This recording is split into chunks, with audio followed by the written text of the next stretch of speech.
Welcome to Real Flix Reviews. We're like a book club for people who hate reading. This month we're doing grab bags, so James picked the movie Rise of the Legend, released in 2016. We bring you Stranger Things, and we bring you movie news. This week we have Jonathan Charney, James Stevenson, Ryan Preston.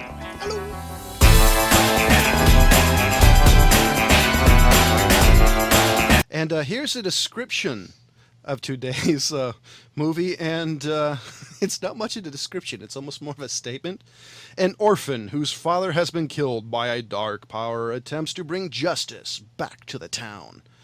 By the way, isn't this like half the comic books slash kung fu movies ever made? Yeah. Well, yeah, and also like half the kung fu slash comic books ever made. It's a biography. Well, True. Just like big Superman. thing is, like, what were you guys really expecting a kung fu movie to be? I mean, this is exactly what I expect a kung fu movie to be. Matter of fact, let me launch into this for a second. Please, well, we can hear you. The ubiquity of the technology nowadays, you know what I mean, that everyone's kind of got their hands on, you know, sort of the bullet time cameras, the CGI that's really easy to do. It really lends itself to an Eastern style of filmmaking. So, I mean, this is the kind of stuff. Does that mean you like the point of view fight, knife fight? I mean, I'm going to be talking about that later. They were taking chances. I mean, they might have tried maybe a little too much. Hey, by the way, Carl Urban called and said didn't work for his movie. Why do it on somebody else's?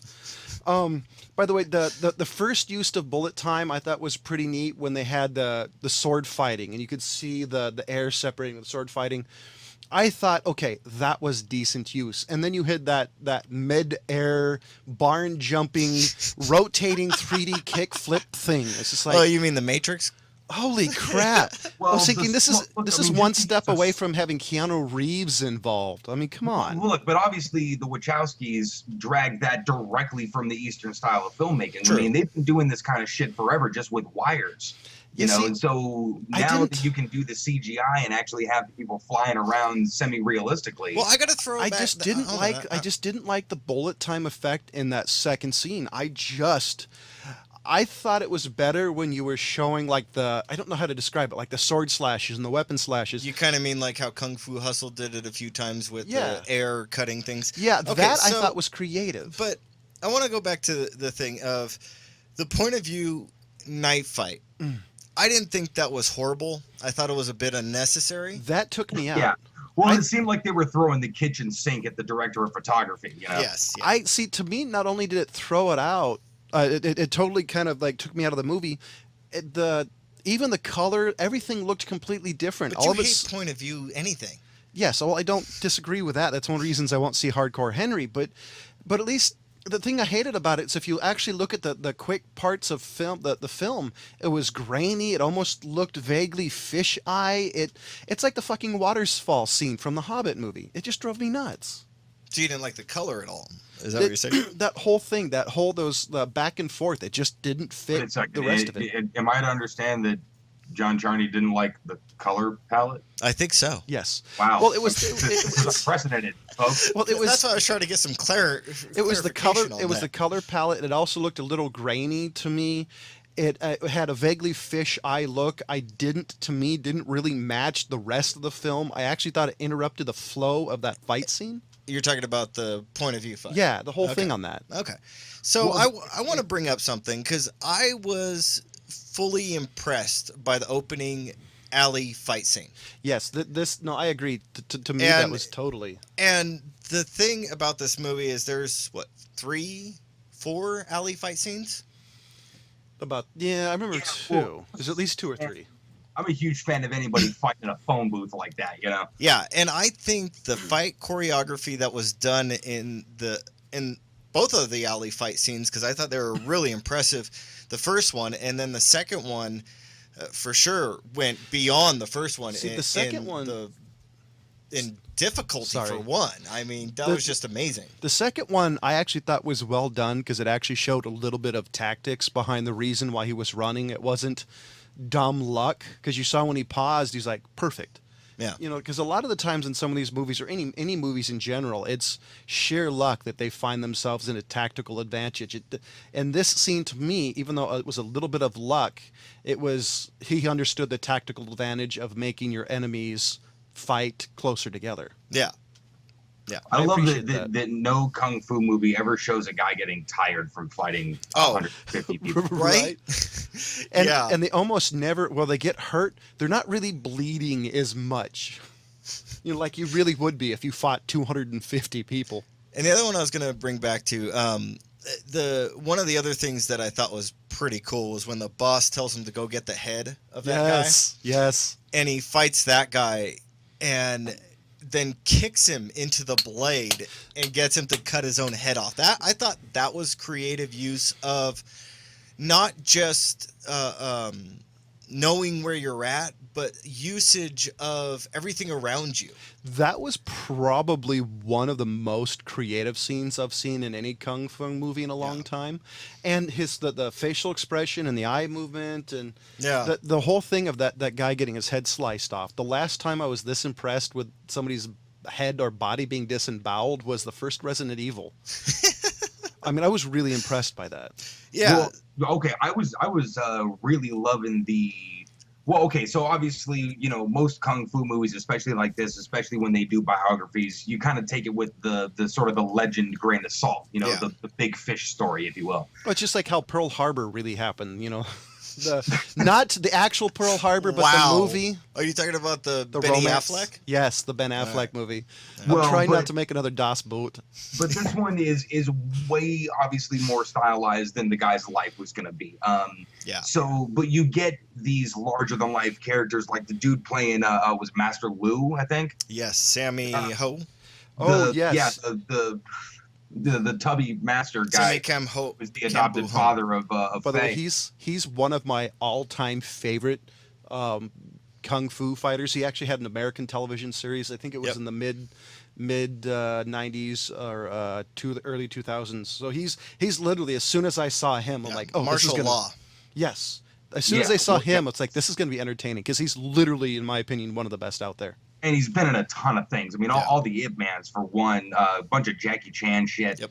But He's got history. I loved watching this dude fight, and again, I mean, kind of the updated technology really feeding the imagination of people doing the kung fu things. And another thing that kind of stuck out to me is I'm always looking for kind of the gimmick, you know, where you have the guys fighting on the pillars trying to avoid the spikes or whatever Yeah. the gimmick is, because And you we've all like- seen the moves 1,000 times.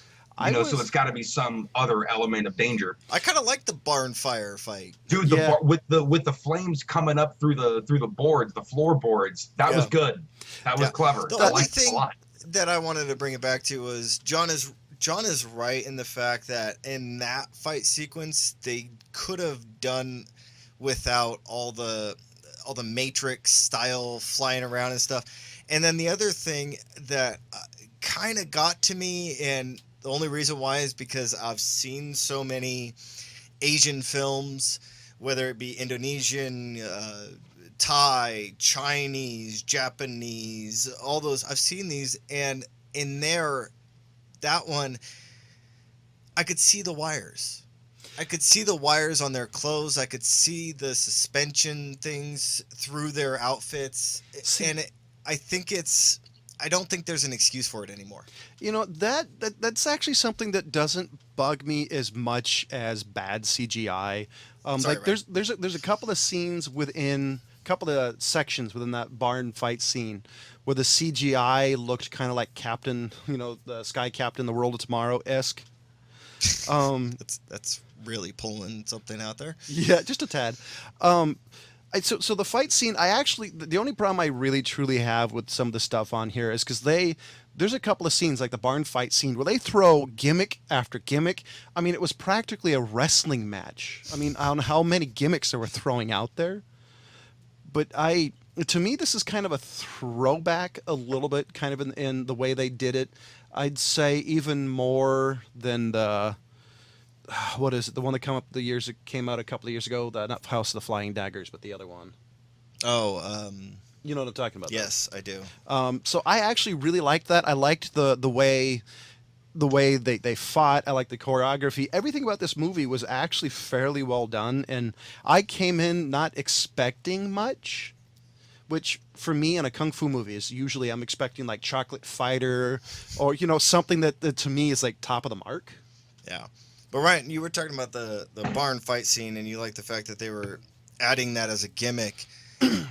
Yeah, because I'm always looking for the extra thing like that because I'm So- expecting it every time. So, but you're kind of thinking of the kickboxer type stuff, because that's where you get the blood, the blood the sport, dark- the hands in glass, or Dark Kumite. yeah. Jackie Chan. I'm freaking gonna forget the movie where he was fighting on the pillars, trying not to fall off. Oh, okay. That's a lot of Jackie Chan movies. Yeah, I mean, it's probably 100 different movies where they did that, but something like that. Yeah, I was trying to think. There's another one where he fights the guy with the floor burning too. Yeah, Metal or floor on fight fire. I mean- on the edge of a Oh cliff. no, that was Flying Guillotine. Yeah. Sorry. Yeah, So some right. some of this, and unfortunately, I don't know how innovative you can be in this particular genre, considering at this point, everything's kind of like a trope. When Well- how they fight. What I wanted to bring up, but I want to see your guys' view on this one, is, like John, I didn't even know what I was going to get into because I literally watched this 2 days before we recorded this show. I already had an easy 5-star rated pick. I know both of them would give it 5s. And I saw this, and I just kind of put it on, and from the initial scene where he's fighting in the alley, I mean, I was engrossed in this film. And, when I come into a kung fu film, I'm not looking for a really in-depth story. And that's really what this was. It was basically like the normal kung fu film where you have, revenge for your family or friends that got killed. And then, it's the journey is usually changed. Yeah, But it's usually a story of vengeance or revenge or something like that. It's the suitcase. It's the briefcase. It's enough of a story to drive the action. Yeah, and I was actually really impressed by the way that they took this and had the orphans, because that's the group that they were part of, was the orphan gang type thing, and how they did their own kind of chess play or mahjong strategy in this. Yes. And I thought that was really innovative to bring into a story like this. No, I totally agree. That was the one part that really kind of Like the keys, the whole key Yes. thing. I thought that was really interesting. The strategy and how they were really driving everything. That everything Yeah. they did have a purpose. That was something to me that was like, hey, this is fairly original. They Yeah. everything had a reason. They were the smartest people in the room, and nobody heard about them. Yeah. No, I'm totally with you. I was And- kind of blown away by And that I'm kind of actually. like John in the sense that when I come into a kung fu flick, I'm looking for the type of story that or the standard of what we're saying is like a 5, where it's a Chocolate Fighter, or we have Hero, or Yes. something like Kung Fu Hustle, which I can't even bring into this because that's a comedy. This is not. Well, Um, the only thing I would disagree was that was a straight comedy. Most Yeah. kung fu movies, at least from everyone I've seen, always have Comedy n- elements. Yeah, not a lot of levity, Yeah. but Like always Drunken Master. yeah, always enough levity that it's not just this emotional slog, which is Yeah. something that in my experience they always have an amazing balance of. Yeah, but this one, I was kind of surprised because it wasn't trying to be a comedy.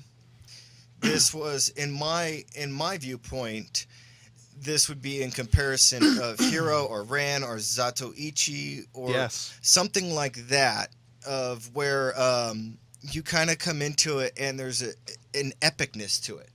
And they haven't, as far as I've seen, I have not seen a good kung fu Chinese film that has been on the par of Fearless or Hero in years. I would agree with you, except minus the epic. This didn't have the epic feel to Yeah. me. What do you think, Ryan? Well, to me, it had just kind of a more contemporary feel to sort of the type of kung fu movies that are just sort of dime a dozen. Yeah, I agree. Yeah. Because I mean, the thing about kung fu movies is they sort of get churned out. Much like westerns used to. Back in the '60s. It was just cheap for the shit. You get a couple of horses and the desert. There you go. But So kung fu movies, I mean, I like that it was a period piece, and sort of those have become kind of really fun for me. Especially with like Fearless and Hero and stuff like that. This one felt a little more contemporary in its approach, a little more contemporary music, contemporary cinematography, but just again kind of updated versions of the same kind of things. So what do you give this movie? To me, it's a 3. It kind of lost me about the 15th flashback that went through. Oh, that yeah. Yeah. I mean, it really just was back and forth between flashback and fight scene. And, I like that they played the long con with the storyline. It was some really complicated things going on in there. But amongst all the fight scenes, kind of got lost a little bit. So, I mean, it's definitely not a perfect movie, but damn good, like sort of contemporary effort, I guess. So I'm completely with Ryan, and we gotta hurry up and finish the segment. Yeah, But we did kind of get on there. the one thing I totally agree was actually wrote out in my notes was the flashbacks were were poorly done in my opinion. I understand why they did it. I understand where they were placed, but they kind of drove me nuts in the way they did it. To me, this is a strong 3 to 5, almost 4. But the POV really killed it for me, and some of the other things did. But I truly do hate POV in movies. It's a gimmick like 3D, James. Well, I understand where you guys are coming from, but I look at this as a little bit different. I think that it was that they were shooting for the moon, and they were and They as far as found I'm Alice. concerned, they were looking to get past the House of Flying Daggers and the Curse of the Golden Flower. That's the other one that John was trying to think of. And I think that there is a lot that they can improve on, like you're saying. I don't think the point of view knife fight was a complete fail. I think it needed to be refined. And like I said, with the CGI and also the wires or the harness that you were able to see in that one thing, I think that detracts from it. I like the story. I wasn't even bothered by the flashbacks, and I'm going to give it a 4. For me, it was a surprise to come across something like this after all the years of the attempts and the failures of trying to catch Crouching Tiger. So That's what it looked like to me. We're going to switch off to a Netflix original series. This is our television section of Stranger Things. And it gives a quick synopsis of when a young boy disappears, his mother, a police chief, and his friends must confront terrifying forces in order to get him back. The first thing that really impressed me was it has an 80s feel, but with modern cinematography, which, by the way, is an insane thing to balance. Okay, I want to throw this out there. And holy crap, Winona Ryder. What rock did they find her under? I know, and it looks like they did find her under a rock. She looks a little haggard, and I know that's what they're going for, but, just throwing that out there. Now, we did this movie a few years back, Super 8, Yes. And this is what I was hoping Super 8 would have been.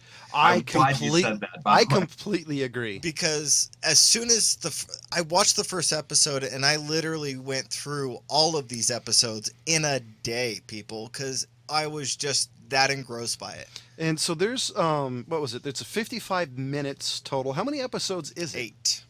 That's not too bad. And I completely agree with you on the super comment. 8, yeah. Jeez, I'm trying to. The only thing that kind of bothered me. Now I don't know if you guys caught it, but it was the first thing that came to mind. Where did they get the rights for the Mass Effect soundtrack? I'm just throwing that out there. You know what I'm talking about, right? Yes. And John? Yes. That sounds. Yeah, like it really did kind of. Man, I'm gonna have to go back and listen to that. And I don't really want to. I don't personally. I don't think you could describe too much about this particular episode without giving anything away. No. I really like the touches. Did you watch it with Laura? No, it was by myself. I think this would be where a female version can get into it too. I really love the children in this, and they were spot on for what they're trying to tell, and I'm really excited about seeing the next episodes because I just stopped at the first one. Because Netflix threw this out at me a couple times where they threw the trailer on when I turned on Netflix, and I was like, this. At first glance, I'm like, oh, it's just going to be Super 8, and I'm going to feel disappointed, and then it put it on again, and I'm like, I'm just doing some computer work, might as well, and I didn't get any computer work done. This to me is what Netflix originals should be, because this, Yeah. I don't think with the premise that you saw in the first movie, the first episode, I don't think it would have been made on an Alphabet channel, maybe ABC, maybe HBO. I really don't think so. This is what's perfect about it. You get an 8-episode trial run, and I guarantee they're going to make more episodes based on the fact that this. They hit a line that's really hard to balance with having that retro feel, but with a modern cinematography, a modern storytelling. Even though I think it was a little bit older. Well, I mean, I think, it had early '80s, right? Yeah, early '80s. Yeah. This is, when kids were D&D and stuff. But So. yeah, exactly. Well, the glasses is what gave it away for me. But when you brought up the Super 8, the reason that I kind of picked Super 8 back in the day, or when we reviewed it or whatever, was I was really looking for like the next Goonies. You know what I mean? The one that like a kid could watch and be like, "Holy shit, I want to be like these kids," or I want to go on adventures. Yeah. So the whole time me and my girlfriend are watching this, and I'm like shouting at the TV, like, "Go find your friend, man. Like, he needs you. It's up to you to save the day." So, ladies and gentlemen, we're definitely going to give this a must watch. And and holy crap, Winona Ryder. The first time I'm thinking of I saw her, I was like, whoa. Dude, man, killing it in this show too, dude. Such an amazing job, and she looked like she sobered up. And ladies and gentlemen, we do have a Facebook page, and we do have a challenge for you. Man. Is there a movie that you think we should do? We want to know. We also want to thank you for watching. And the other thing is, we do have an audio podcast. You can catch us on Podbean, Stitcher, TuneIn Radio, and more. And so we're going to switch into movie news. And the first one that I'm actually excited about was Mel Gibson is returning to directing with the film Hacksaw Ridge. And the last movie we saw him direct was Apocalypto. And I love Mel Gibson's directing style. And I don't think he's directed a lot, because before that was Passion of the Christ. No, he had some Jew problems. So I'm really excited about seeing Mel Gibson actually back in Hollywood again. There's a rumor of him acting in other movies too, so I'm really jazzed. I always liked him as an actor. He's got the tough guy routine down. And I think he has a timing that most people they have a hard time getting, if you know what I mean, as far as the way he does things. Yeah. The other one was and why Pyle is Nick Jonas talks to join the Jumanji remake. Why do you have to remake Jumanji? I mean, because there's nothing else. Actually, if you want to talk about it, there's no cell phones in it, dude, and so kids watch it today and they're like, "Why don't they just call somebody?" But you had one of why don't they take a video of this shit?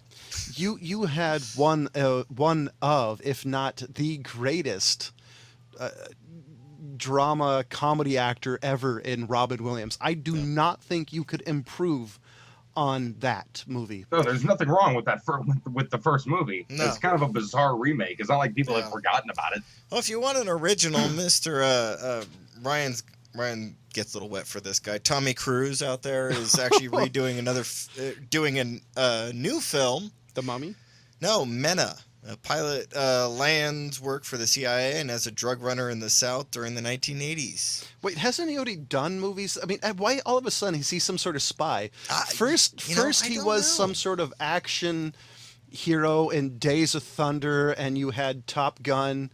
Then he was jumping on couches and chopping off people's heads in samurai movies. Now he's another spy. Yeah. Hey, look, as long as he's riding a motorcycle without a helmet and a flowy shirt, I'm fine. and you don't like him dancing in his tidy whities? No, I'm a little later in his career. And when he started having little IFBs in his ear, listening to people talk to him. Okay. No, show me the money. No, I'm a Jerry Maguire fan. All right. And he just likes the money shot. And and in the wow, they sobered him up pile. Gonna add that onto the previous comment was Gary Busey is gonna be in the next Sharknado movie, or at least in talks to. I mean, Come on, man. Most of that was head injury. Are you just waiting for these guys to jump out of the bushes and beat you? I mean, Winona Ryder, I mean, she would jump out of the bushes and kill you. What is she gonna do? Steal something from me? I mean, come on. But in all honesty, Gary Busey is perfect for like Sharknado. Yeah, he can do the B movie stuff, so. And I give him crap for being weird, but I legitimately liked him when he wasn't so crazy. Before head injury? Yeah, like on Under Siege, I thought he played the perfect line between intelligence and nuts. Well, I mean, come on, Mr. Joshua, dude. Yeah. I True. mean, John really has something against people with strokes. I mean, he hates Forrest Whitaker. I wouldn't say. I'm just throwing you under the bus, man. You're the one that put yourself in the way. Yeah, I'm just keeping you there. Keller things you were telling us earlier. She just couldn't find her way out of the box. Oh, jeez. I have a joke, but it's really inappropriate now. What have we been doing? Way to put me in the back of the bus. And this is actually one of the coolest thing. Kirk Douglas is turning 100. Oh, and Jesus, UCLA really? did a retrospective look at his career, and he is legitimately one of my favorite actors.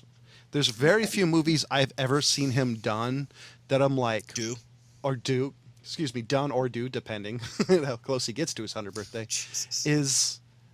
Every movie I've seen of his is amazing. There's only a few that I just didn't really like. Yeah, no, that dude is like the embodiment of a living legend. Oh Yeah. Unreal, that guy's career. Yeah. Yeah, and we're jumping around a lot of movie news, and in the thank God pile, everybody's favorite Anakin Skywalker, Hayden Christensen, promised not to be in a cameo for the Rogue One Han Solo's story. Why would they even consider him for a cameo? I don't know, but I'm just happy he's not going to be in it. Yeah, well, I mean, I'm just wondering why they would even consider it. Yeah, so he's turning down something that he wasn't even offered? How's that work? I don't know, but he's another person just like the chick from Twilight who can never smile. I mean, I'd be happy to have James Earl Jones in that as a cameo, but not him. I could see that makes more sense. So I don't know. It was one of those things that I always thought was weird.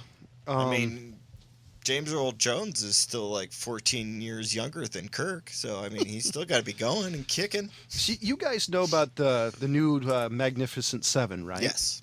So, I'm wanting to see it. I'm just hoping the Toronto Film Festival opened with the Denzel Washington and the Magnificent Seven. My biggest problem is I love Yul Brynner. Yeah. And so that's to me is the biggest hurdle because Yul Brynner in that movie was amazing. Well, I mean, this goes back to us doing True Grit in the same sense, you know. I mean, the first True Grit was done really well, and the second one, Affinity for John Wayne, though. yeah, I mean, that's just kind of true. And I guess you could say how good it was because the new one was almost a 1-to-1 remake. Yeah. Well, for one, I was being sarcastic. I didn't have an affinity for John Wayne. He was never really my kind of Western guy. I was just ignoring your comment. You know, but that being said, I mean, the True Grit remake was for me. You know what I mean? Like the person who thought that the John Wayne shit was a little old and outdated. See, I like both version of movies because John Wayne was a true blue hero. Clint Eastwood was always kind of an anti-hero, so I liked both different style of westerns. Well, see, this is why I was always a just don't Han like Solo spaghetti. fan instead of a Luke Skywalker fan. So, And another animated DC movie I'm looking forward to is DC confirms Justice League Dark. Basically, this is going to have like John Constantine in it. From what I've read, it sounds like it's going to be the more darker kind of mysticism and magic area that nobody else can cover. I just think they should just, you know, start doing the comic book Injustice Cuts Among Us for those. That'd be fun. So Batman's going to be right next to John Constantine, Swamp Thing, Zatanna, Dead Man, Etrigan, and Black Orchid.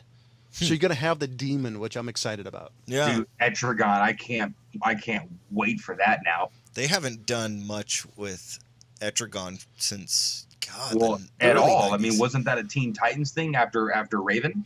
Well, Yeah. Well, they also did because Etrigan was actually a member of King Arthur's court. Yeah.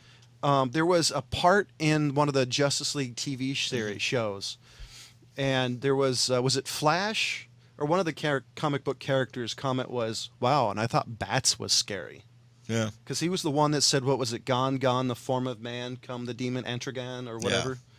I'm really excited. The DC movies the cartoon movies are way better than the DC live action movies. Yeah.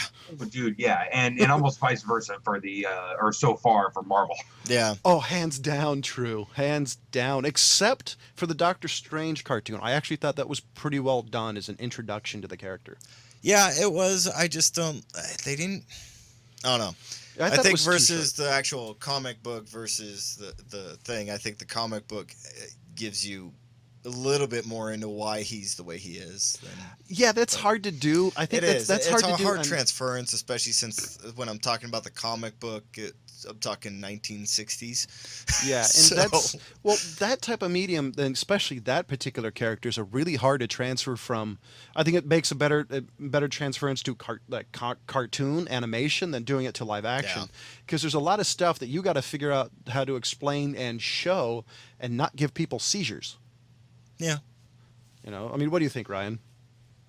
Yeah. So with that excited, Great that input. excitement, Ryan, what movie are you doing for next week? Because you're up. Did we ever do Being John Malkovich? Yes. Shit. Ladies and gentlemen, this is another example of not doing your homework. Well, it's another example of having a shitty memory and not remembering like a year and a half ago when we fucking picked every movie I want to watch. That was That's what I was longer gonna than do. that. That was, by the way, ladies and gentlemen, this is episode 200 of your favorite movie show. So that was probably a little bit more. Put it together.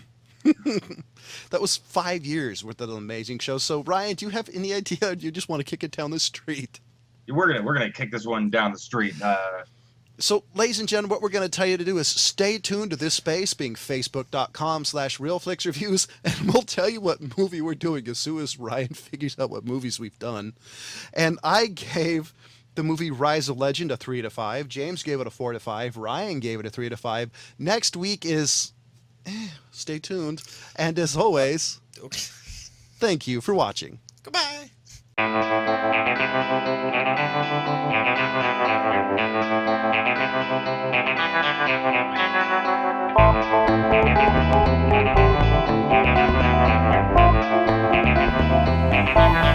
Thank you.